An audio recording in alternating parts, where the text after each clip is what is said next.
morning, everybody, and welcome to this episode of 30 Minutes to President's Club. My name is Armand Farouk, and I'm here with my co-host, Nick Sigelski. And today we have, I don't even know what round it is, with the legendary John Barrows. He is one of the greatest sales trainers of all time. He has trained the teams over at Salesforce, Google, LinkedIn, and a million other awesome companies. John got into a lot of things, everything from how to get your customer to stack rank their decision criteria, how to get them to maybe think differently about their decision criteria, leading calls with your hypothesis as opposed to what are your priorities or what keeps you up at night. And then he talks about ways to earn more time with executives. I found the back half of this really, really valuable. So another great episode with the legendary JB. 3, 2, 1, let's roll. All right, John, welcome back to the show. You might remember we start every single episode with your top 3 actionable takeaways. So let's get your 3. All right, let's go with decision criteria prioritized. We got to put some objectivity into the sales process. 9 times out of 10, when sales reps are sitting there in front of a client and they ask about their decision criteria and how they're evaluating different vendors, it's super soft and it's very subjective. When that happens, you have to take a little bit of the challenger sale approach here and lead the charge. What I recommend everybody do is outline the top 10 things that people use to make decisions on their solution, and don't make them all beneficial to you. So put stuff on there like price, but don't just put price. Put things like total cost of ownership or dollar figure for a monthly investment, whatever it might be. Then have that list. And when a client is super vague, say, hey, look, I appreciate that. Typically, we're dealing with a lot of clients who make these decisions. Here's the 10 things they tend to look at that some people miss in a lot of cases. Could you help me force rank these and tell me what's most important to you and what's least important to you? And as you go through that process, if price is the number one thing on the list, here's my second tip for you, which is use the preemptive strike. So if you know the objection is coming, where you are the top, most expensive provider in the industry, if they put price as number one on that list or cost, then you need to preemptively address that right out of the gate and say, look, we are not the cheapest. And I use the word cheap very specifically. We are not the cheapest, nor do we ever want to be. So if you are really looking as price as the number one, let's unpack that a little bit, which then gets to the third tip, which is layering questions. You want to just get into, oh, you guys are too expensive, or we don't have budget for this. That's a scary objection. But what you can say is, what do you mean by we're too expensive? Compared to what? Compared to my direct competitors? Compared to missing your quota this quarter? Compared to losing, having some of your top reps leave because they don't feel like they're being invested? Oh, and by the way, how do you look at cost? Do you look at it as total cost of ownership, or do you look at it as the dollar figure on the proposal that I'm going to send you? Because I just need to get a better understanding. And the more you clarify an objection, the more the client talks and gives you information. And 9 times out of 10, that initial surface objection is not really the objection. So you want to get down to that point. So decision criteria prioritized, preemptive strike on objection handling, and clarification when you're not clear on what their challenge is, so you can get super specific. You're hitting us with the chronological takeaways. I always love it when that happens. So you're laying out the decision criteria. You're calling out the preemptive strike of, if you're the price sensitive one, we're not the right folks for you. Mm-hmm. And then whenever they bring up an objection or something that's important to them, you clarify it. Yep. John, my guess is you don't show up with your list of 10 decision criteria and say, what is important to you? Pick 1, 2, 3, 4, 5, 6, 7, 8, 9, 10. No. How do you roll your way into this throughout? Obviously, you don't say this, but this is the mentality. Hey, you make this decision once a year. I help people make it every day. Let me show you where people make good decisions, bad decisions. That comes across as pretty arrogant sometimes if you play that wrong. And you better have that business acumen to be able to pull that off. I don't do that. I actually challenge people by asking them questions. So Armand, if you and I are talking about, like, look, I understand your needs, what you're trying to accomplish. Look, I'm sure you're talking to other vendors here. Help me understand, what is the criteria that you're using to evaluate the vendors so that at the end of the day, there's some objective criteria. And by the way, is your criteria the same as the other 2, 3, 4, 5 people who are involved in this? And so I try to unpack that. And if they are vague, we're looking at just who's ever the good fit and who's ever got the right personality and those type of things, I say, okay, that's great. I appreciate that. It's a little hard for me to really tailor my solution to some of those things that are a little bit subjective. A lot of the clients I work with, there's a lot of other factors here that sometimes go unnoticed. And so we've kind of gone through the process of outlining those with different clients we've worked with. And here's 10, 15 different criteria that people, when looking at sales training, they tend to look at. So could we go through this and could you just tell me which ones are important, which ones aren't? And I'll give you an example. Like, you guys know this as well as I do. Training, at the end of the day, is 50% the content, but 50% the person who delivers it.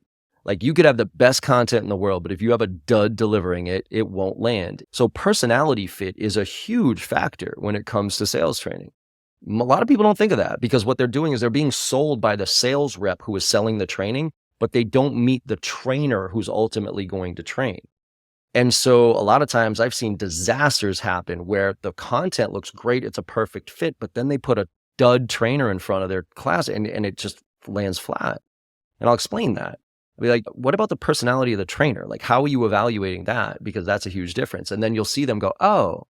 And now what happens is when I frame the prioritization, 1, 2, 3, 4, 5, and we collaborate on that, and I ask, oh, okay, that's not important. Okay, cool. Now I got the top 3, top 5. I said, now I'm controlling the process, right? Now, again, I want to, as I go through this sales process with people, I'm going to validate it with the other people. Hey, I was talking to Sally and she said these criteria were the ones that you were looking at. You kind of looking at the same thing? No. Oh, you and Sally, we need to get together here to make sure that we're all on the same page, because otherwise it's going to be real hard for you guys to make this decision if you're not all on the same page of the criteria you're going to use to make this decision. I've been here before. I get it. I've worked with other clients on this, and I didn't develop these. We developed these. This is what they typically, that word typically is a really good one. Typically, most clients look at these criteria. Could you help force rank these things for me so that we can be on the same page here? Examples of non-sales training criteria that you've seen people introduce in a sales process. People are scared to make a decision because nobody got fired for not making decisions. People get fired for making bad decisions. A lot of what I think we should put in there is risk factors, onboarding, adoption, resource allocation, those type of things. How long is this going to take?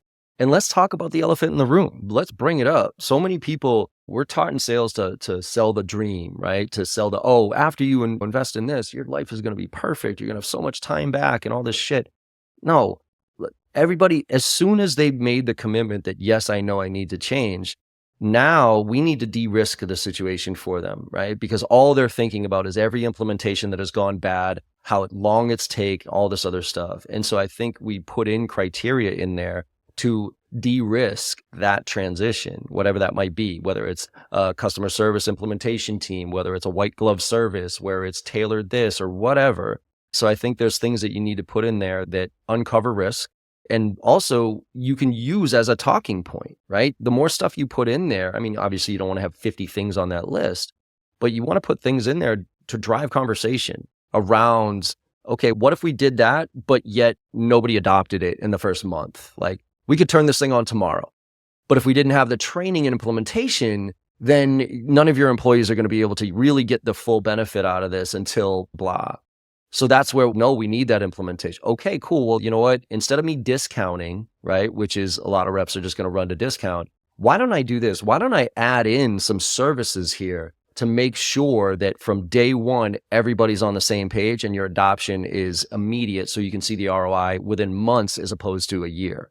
So now we get out of the discount conversation, right? Because now everybody's looking for the cheapest price. That's not really what's important. What's important is you get the biggest value out of this solution.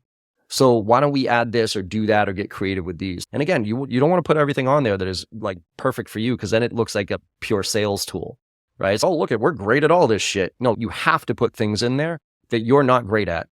And again, that goes to the preemptive strike of qualification. If I put a bunch of things on there and say 4 or 5 of them are not in my favor, I'm going to explore a little bit to make sure I clarify, what does this mean? How do you think about that type of stuff? But if those are genuinely their top 4 things, I am literally going to walk away from that opportunity right out of the gate. I'll be like, hey, thank you so much. Actually, I'm glad we went through this exercise, because I'm going to be upfront with you. Those are not my strengths. Those are not the strengths of the solution. Our strengths are in other areas. So if those are truly what you're looking for, then I highly recommend you go talk to XYZ, whoever else. One of the challenges that I'll oftentimes see reps struggle with decision criteria is it creates some objective decision criteria to evaluate the sale, but sometimes it almost sterilizes the sale because people buy emotionally and they justify it logically. And the problem is a lot of people will try to introduce decision criteria way too early before they understand the big drivers or the motivations or the priorities for why doing this thing at all. So I'm curious, John, it sounds like the reason you're able to challenge them on their decision criteria is because you've mapped out their priorities in the first place. You've gotten the painful stories in the first place. So can you talk about what that process looks like before you start assigning the decision criteria to those priorities. Yeah, you're right. It definitely comes in towards the latter part of a discovery call, right? Because I've done the discovery up to date to find out what the pain is. And is it really a problem worth fixing at this point? And other initiatives that they're dealing with, which, by the way, sidebar, is another thing that most reps don't ask. Small nugget here is just make sure you understand all the other initiatives that are going on in the business right now and where this one lines up as far as priority is concerned. Because this might sound interesting, but they might have 5 other priorities that they need to address, and therefore you're going to be touching base and checking in forever. So I think a lot of this has to do with the preparation that we do walking into a call, right? There's so much you can do before a call that we can skip the line a little bit here with stuff. What drives me nuts, and I don't know if you guys saw this, I did a post a little while ago where I tested this. I did 20 sales calls and I had 20 sales reps pitch me on their shit. And this is all sales tech stuff, right? So our wheelhouse here.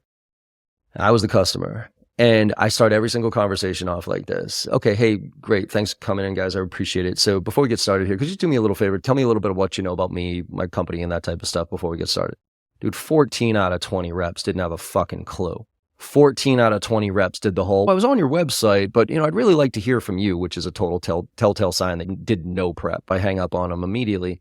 But from there, they ask dumb questions like, tell me about your business, tell me about your priorities, what keeps you up at night. Like, those are the fucking worst questions you could possibly ask anybody right now. I actually think tell me about your business is one of the most insulting things you could say to somebody. I mean, think about the money people spend on SEO and marketing and everything to tell the world about their business. and that you're going to spend the first 10 minutes of a conversation with me on that one. So my point is that there's a checklist I go through to prepare for every meeting. I go on their website, I see what they do, I look at their LinkedIn profiles, I come up with some theories about what's going on in their industry and what's going on in their business. I look at news and events, and I have all that information. So I'm not saying tell me about your business or tell me about your priorities. I'm saying, hey, you know what, Nick? We're working with a lot of other VPs right now in the SaaS industry, and some of the trends that are really impacting them are these, and some of the priorities are these. Are you seeing the same stuff? And it's not tell me about your priorities. It's this is what I understand so far about your role based on what I'm seeing out there. Is it yours? Now, your confirmation bias, it's much easier for somebody, instead of saying, hey, tell me about your priorities and open-ended, than to correct you to say, actually, no, those aren't my priorities, but these are. All you have to do is show a little bit. You don't need to know the details. I don't know what a CISO in cybersecurity does. I didn't go to job to be a CISO. I don't know what all the things entail, but I can do a quick little search. I can go into ChatGPT and say, what do CISOs in these type of companies work with and what are the key priorities and initiatives? I can look at job descriptions. You know what I mean? So I think it's the preparation that we come with. And another small tip, and I'll finish, is I don't let people guess whether I prepared for meetings. I will literally say, hey, Armand, as I was preparing for this meeting, I was looking through your website and I noticed some things here and I was kind of curious. And then I'll start with something I know about you, and then we'll drag it through there. So I'm doing all that to kind of set the stage. Then I'm getting to the problem. I'm understanding what the problem is and how big that problem is and if it's worth solving. And then we talk through what the criteria they're going to use to actually solve it. John, to make this real for the audience, can you give an example of either a recent VP of sales or CRO that you jumped on a call with? Mm-hmm. What did you find in your prep? Yep. And what did you raise at the beginning of the call? Yeah. So, and I actually use a lot of AI tools just to get myself, there's the ChatGPT where I can just put in, give me some industry trends and how they relevant to the conversation I'm looking for.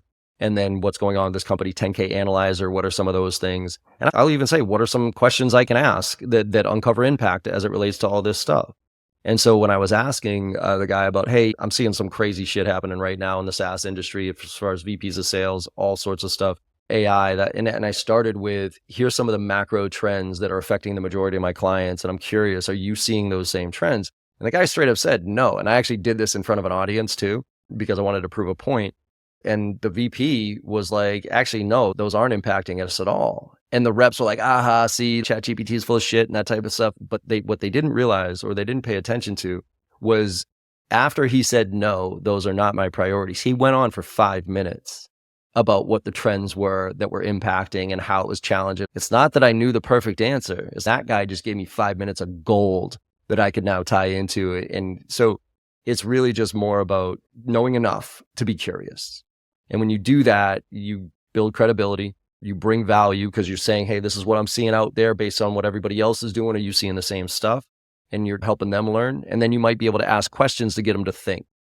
I ask very thoughtful questions. I always have a reason for my question, which is another tip out there for everybody. If you ever wonder if you have a good question or not, assume that the person asking you the question is going to say, why do you need to know that? And if you don't have a good answer, don't ask the stupid question. So when you say, hey, like for instance, hey, Armand, I was wondering who else you're talking to? Who's the competition effectively? And look, the reason I ask is because if you're talking to X, Y, and Z, apples to apples, pretty easy. But if you're talking to A, C, and Y, apples to oranges to lemons, and you're going to have a hard time making this decision. That's why I'm asking you. And you will literally watch people relax a little bit and be like, oh, that's okay. Let me give you the answer. I love how you broke it down from industry to company to persona to person level trends. Mm-hmm. I would categorize the companies that I was meeting with, the people that I was meeting with, Mm-hmm. into types of sales cycles. Yeah. So I had the pre-100 employee, fast growing compensation company. And for those companies, it wasn't a massive problem today, but I knew they were going to be really focused on hiring. Mm-hmm. I had the 5,000 employee beast legacy company trying to hold on to employees. Mm. And that was another archetype of company. And so I could bucket the different types of companies that I was meeting with into different buckets. Even if they weren't putting their priorities in public, I could at least start with something that would help me sound a little bit smart when I jump in the sales cycle. And so for everyone listening, John, you mentioned it a couple times where I've seen you even post videos where you use ChatGPT to literally build all of your prep docs for you. Mm-hmm. If I wanted to do this myself, Mm-hmm. you've got your industry prep, your company prep, your persona prep, and your person prep. Mm-hmm. What are you typing in the ChatGPT Sure. to get it to spit out an intelligent response? Like my thing is I customize my ChatGPT, right? So you go into the settings and you say, how do you want it to act and what do you want it to know about you? So it's acting like me as the sales rep. So that's an important piece of this because otherwise you start getting really random shit. So you have to actually train your GPT a little bit to make sure that it's giving you the type of answers and has your info in there. But I'll just simply say I'm going into medical device industry and that type of thing. I don't know anything about medical devices, right? But there's a lot of shit that's going on in that industry right now. So I'll say, hey, what are some of the top trends that are impacting the medical device industry right now? And what are some of the macro trends? And then what are some of the trends that are happening that potentially my sales training could help with, right? So it says, okay, here's some macro trends and here's some micro trends that your stuff could potentially help with.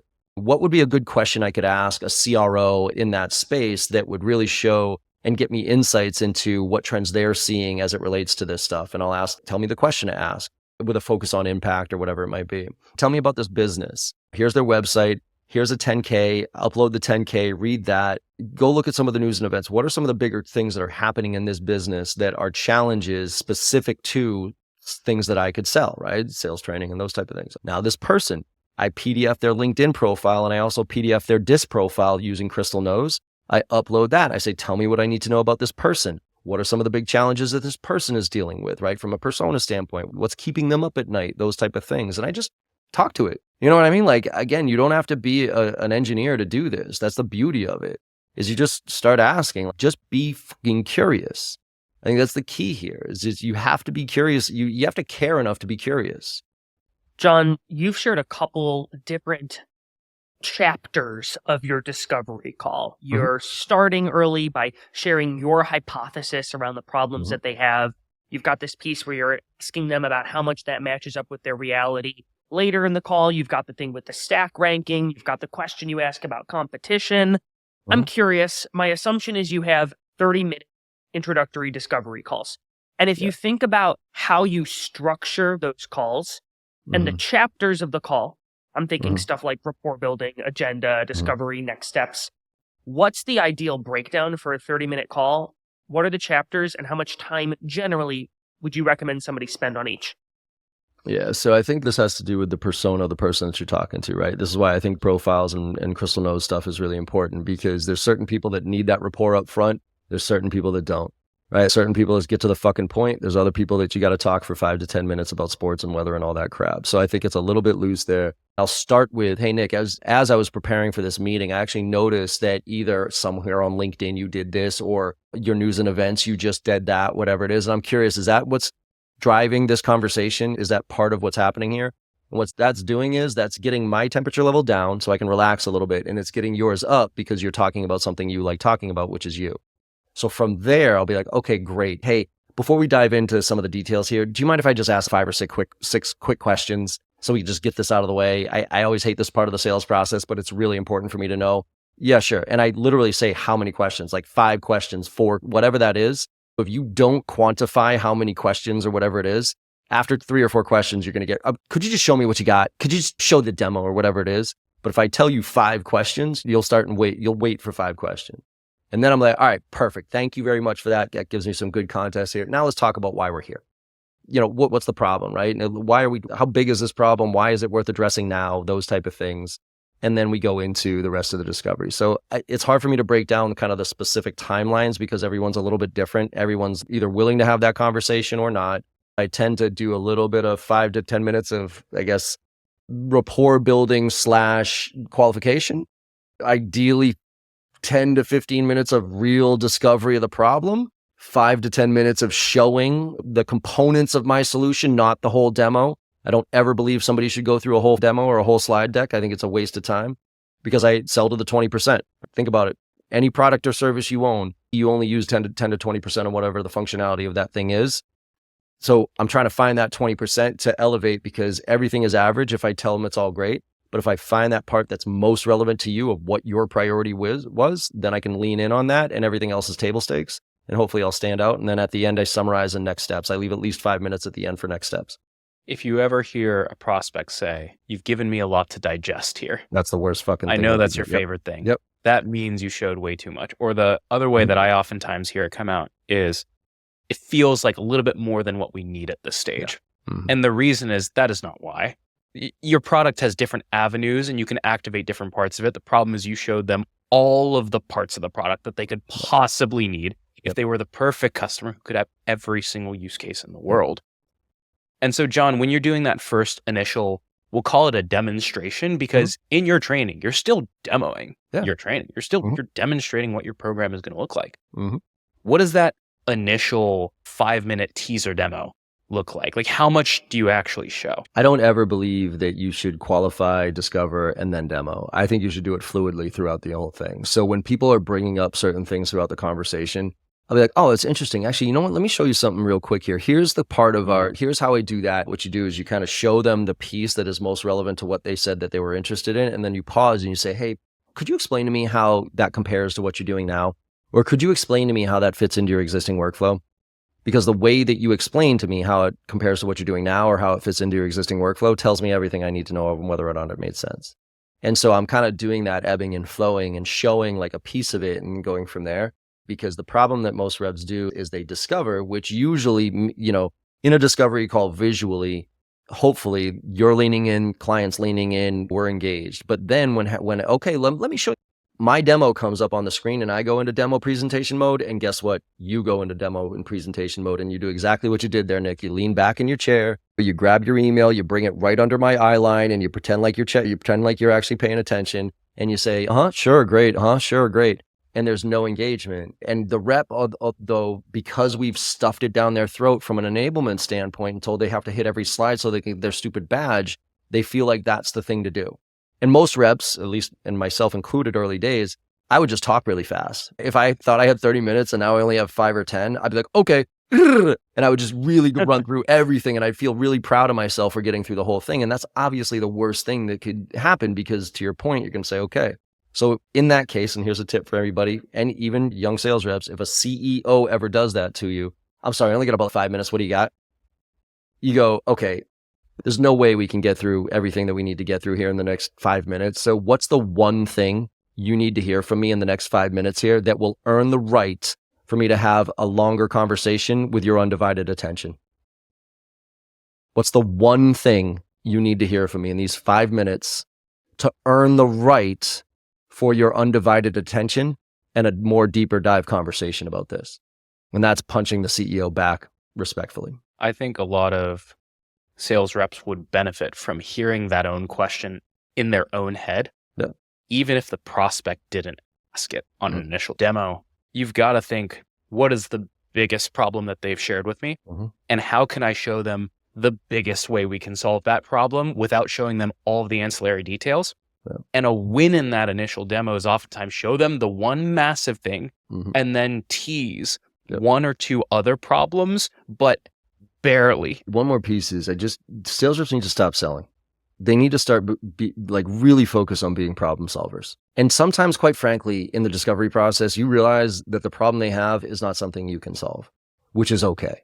And so the idea is you want to be able to bring as much value to that conversation as you possibly can. Somebody said this early in my career, and I still abide by this to this day, which is after he walked out of a conversation, he'd want to ask the client, would you have paid for this? And not that they would have paid a ton of money, but the concept there is, did you get enough value out of this conversation that you would have like maybe paid a few bucks for it? So for me, not only am I trying to find that problem and show them something and literally give it to them. Yeah, here's that template. Here's the cadence. You can actually run with that today. I'm also bringing in other resources, like other people in my industry who are better at certain things than I am. I'd be like, here's a book. You should actually, you know what, you bring that up, you got to go read Jolt Effect. It's one of my absolute favorites. Hey, Crystal knows, do you know that you can actually do this and you can upload so the goal is like, people like, holy shit. Like I've literally had people say to me, John, the reason we went with you is because every single time we had a conversation with you, we learned something. Whereas every time we had a conversation with every other rep, they were always trying to qualify and sell us and tell us why they were the best. You never said that you were the best. You just kept bringing value to the equation and you were the best. And so that's where like taking the sales hat off and putting the problem solver hat on and being curious enough to figure out what that real problem is and not being afraid to walk away when it's not something you are great at. John, the clock is ticking. We're running out of time. We got to move to the final question, which is this. Yep. What's one bad habit you see a lot of salespeople exhibiting that you think they need to break because it hurts them more than it helps? The automation. Stop with the automation. Like this fucking AI stuff is driving me nuts. These auto-generated AI comments on LinkedIn, these auto-generated fucking emails because they look at how efficient I am. Like you're not learning anything that way. The give a shit factor is real. It's the only thing that AI really can't do. AI can pretend to care, but it can't really care. It can't give a shit. And so reps going through the motions, like if you're trying to automate all this stuff because it's so cool and it's better than what you've been doing, it's a race to the bottom and you're going to be automated out of a job. Fine. Let AI do all the heavy lifting on all this shit. But before you hit send, before you have that conversation, you better make sure you humanize this and you better make sure you learn from it and then use it, not just get it to produce something and hit send. It's business acumen on steroids if you use it the right way. But if you try to automate, fuck off. Augment, learn, and be the last mile. Everybody stick around for a 60-second recap coming up soon. All right, Nick, it's time for a 2x2 recap from this episode with John Barrows. What do you have for your 2? So number one is if you get on a meeting with an executive and they tell you, hey, I know we were scheduled for 30 minutes, but I actually only have 5. Do not try to cram a 30-minute meeting into 5 minutes. Instead, ask them this one question, which is, what is the one thing that you need to hear from me today to earn the right to get another meeting with you where I will have your undivided attention? Now you can figure out what do you need to do in those 5 minutes to get a real meeting with that person. Number 2 is instead of kicking off your discovery calls by asking the prospect a number of questions, tell me about your priorities, tell me about your business, what matters most to you right now, lead your meetings with a hypothesis of what you think matters to somebody in that industry, at that company, based on their persona, based upon the projects you even think they're taking on. And when you lead with your hypothesis, even if you don't get it 100%, now you've shown, hey, I did a ton of prep for this. I really care. And they will respond in kind and actually give you the full story, which you'll get way more than if you just ask, tell me about what's going on. Number 3, the first thing you're oftentimes doing is you're asking your prospect how they're thinking about their decision criteria. But oftentimes it's wrong or they're thinking about the wrong things. And so then what you want to do is you want to pull up a list of 10 decision criteria that other people like them have typically considered, and then ask them to stack rank those things. And then lastly, number 4, don't wait to the end to do a massive demo dump. Instead, demo as you go. It's okay to show them a page of the product, 2 pages of the product. Take it off the screen, do a little bit more discovery, and then continue doing demo later on. Alrighty, Nick, how can people help us out here? So you and I, Armand, did a YouTube video recently where we talked about how we structure our discovery calls, the types of questions that we ask. And then we also did another one around like how to bookend the front and the back of a call to keep the momentum in your deal cycle. So if you liked this episode with John, I think you would like that series that you and I did on YouTube. And you get to see our smiling faces in conjunction with our wonderfully pleasant voices. And also, John has a really great sales newsletter. It's one that I'm subscribed to. There are a lot out there. John's is actually valuable, and he writes it, not AI. So I recommend checking it out. There's a link in the show notes. Thanks for listening. We'll see you next week on the show.